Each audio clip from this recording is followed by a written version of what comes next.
Dis donc Géraldine, c'est quoi le style et l'époque de la cathédrale? Allez, viens, je t'emmène découvrir les différentes parties de construction de la cathédrale. La partie la plus ancienne est le baptistère. Il a été retrouvé un peu par hasard et il faisait partie d'un ensemble avec un lieu d'enseignement de la catéchèse. Donc d'abord on apprenait le catéchisme, ensuite on pouvait être baptisé donc dans le baptistère et une fois qu'on était baptisé, on pouvait rentrer à l'intérieur de l'église. Ensuite, il y a eu différentes périodes de construction en fonction des aléas du temps, des incendies, des effondrements et surtout de l'évolution de la pratique religieuse. Et autour de l'an 1000, on va avoir une grande période de reconstruction avec le chœur roman. Actuellement, il est en restauration, mais il va bientôt être réouvert à la visite. Donc ici, on ne se trouve pas dans la partie romane. Non, ici, on est dans la partie gothique.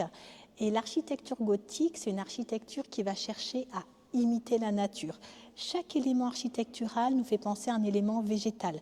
Par exemple, les piliers nous rappellent les troncs des arbres, les voûtes d'ogives avec la multiplication des nervures nous rappellent soit les branches des arbres ou les nervures des feuilles.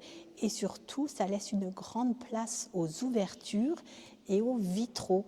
Et ici, on a à Nevers plus de 1052 mètres carrés de vitraux, ce qui en fait la surface vitrée la plus importante de Bourgogne. Mais pourtant, les vitraux, ils n'ont pas l'air bien anciens, hein. Alors oui, ce n'est pas des vitraux de l'époque gothique, ils ont été refaits au XXe et XXIe siècle, mais ça c'est une autre histoire, je te raconte la prochaine fois.